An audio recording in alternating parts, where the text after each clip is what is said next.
And we are back, Student Court Day 1. Hello, hello, hello. Hope your week is going well. If you're a very diligent student, you'll be also doing this on Monday, which I would appreciate. But as long as it all gets done, it's all good. So we are back on my e-board and we're scrolling down because today you are following Wednesday's lesson. So again, you've obviously completed step 1. Awesome, you're watching this video. We're going to do the same thing like we did on Monday. We are going to scroll down and open everything that is attached Wednesday day 1, which I think might only be one thing. Correct, just one thing. Open it on up. We'll scroll back up just to make sure all my other steps are good. We're going to end up completing and submitting this assignment. We'll pull that up as well. And then you can always email me with any questions. So let's open the PowerPoint. There it is. Okay. And let's get going. So we are going to talk about opening statements today because indeed we are all going to be doing one. Yours is going to be due. At first I thought by the end of this lesson, but I thought about it again and I wanted to give you guys some more time. Again, pace yourselves accordingly. You will have until Friday night to do it, specifically 11:59 p.m. But keep in mind, on Friday, you're going to get more homework that will be due immediately. So again, pace yourselves, all right? Don't leave it all till last minute. We are all going to be writing an opening statement for Goldilocks. That way I can grade you all individually and you can get a really nice grade, and it'll also help for your group work grade because when you get back into your teams, when we go back to school, you can just kind of take the best of everyone's opening statement. Awesome. So even though we're all writing one, we're all not performing one, but that is okay. The first thing you need to do is you need to check your roll to see if there is a P or a D next to it. So again, just as a refresher, let's go back to my e-board. Let's, if you want to see here, if you need a refresher on your roll, please click here. We're going to click. Right here are all the rolls again. If you look, the judge has a P, bailiff has a D, right? It's all here. My jurors, you all have been assigned something. That was specifically for this exercise and for a closing statement exercise, which is far in our future. But again, in real life, will the judge be part of the prosecution team? Of course not, right? We know he's neutral. We know the bailiff's neutral. The jurors are neutral. But for the case of this, again, just for the grades, and that way you can kind of do a little bit of everything so you can see what role you really like. You have to know what you've been assigned. So let's go back to our PowerPoint.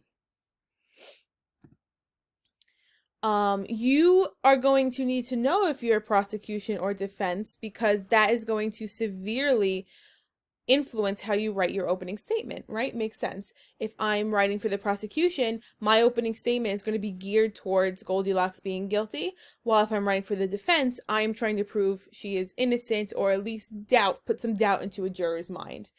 For a few reminders for opening statements, I put in some of our notes. Remember this from Monday. Great start. Awesome start. I think everyone should start with, Your Honor, members of the jury, my name is Nicole Hanovich, and I represent the state of Oregon in this case, and we intend to prove that Goldilocks is indeed innocent. And then right there, you can start to go into your story. That's when you add all that good info, all the drama, the whole thing. So if we want to talk a little bit more about what should go there, remember these few things. This is your time to say what really happened. It's your version of that story. You must be logical, you must be concise. And the biggest part of that is by telling everything in chronological order, right? You are not Christopher Nolan. We don't need that kind of stuff. We just need to know how we got from A to B. Always remember juror number 3 from that Casey Anthony trial. She was all kinds of confused. We do not want that for your mock trial. Must be simple. Simple, simple, simple. We remember simple is key. You're telling a story. You're focusing on the people and not the problem. Don't tell me about the charges. Tell me about the people. Who is Baby Bear? Who's Mama Bear? Who's Goldilocks? Who's the woodcutter, right? Why are they important? Make the story vivid. Talk about the cold, stormy night. Talk about like the scared Baby Bear, how terrified Goldilocks must have been at these 3, huge looming beasts over her. Anything like that. You guys know you got to make it emotional, dramatic, the whole thing. But always keep it simple. We don't want confusion from our jury.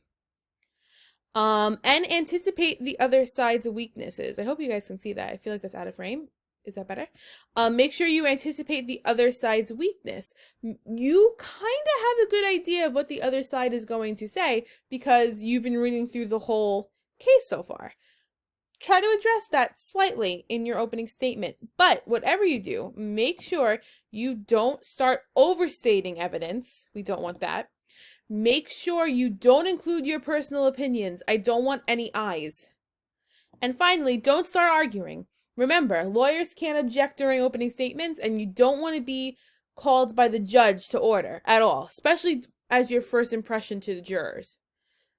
So, this is what all your opening statements should have. Maybe a little grabber beginning. Little introduction. Who are you and who do you represent? Again, that can be first. That's what we had. If you follow that model from the steps of the trial, this is actually number 1, and this will be number 2. Tell the story. Paint the scenes, the pictures, right? Or the players, excuse me.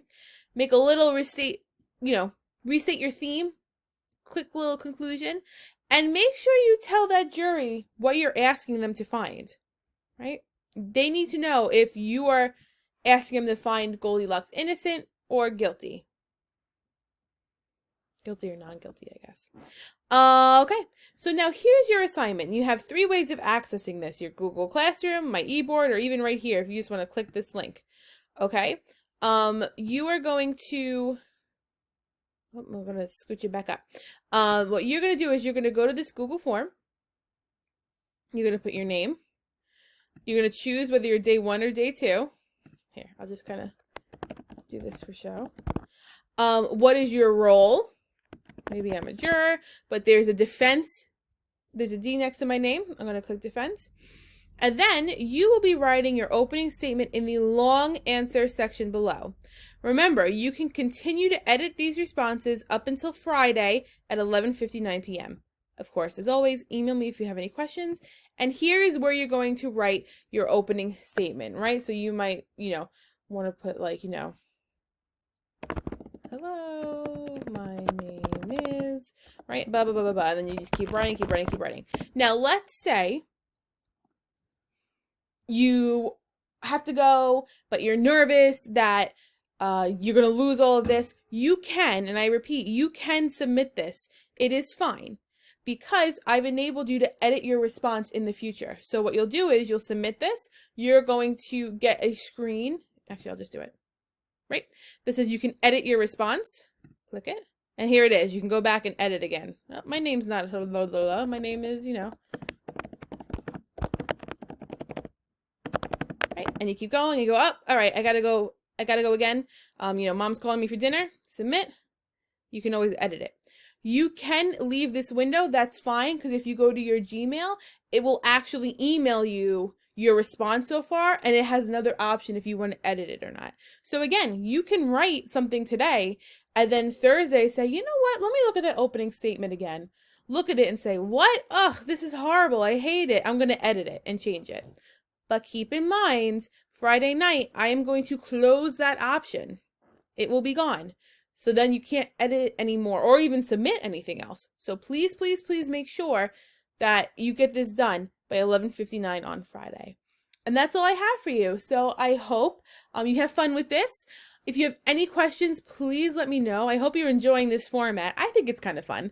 Although I do miss you guys a lot. Again, please stay safe, and I hope to talk to you soon. All right, bye.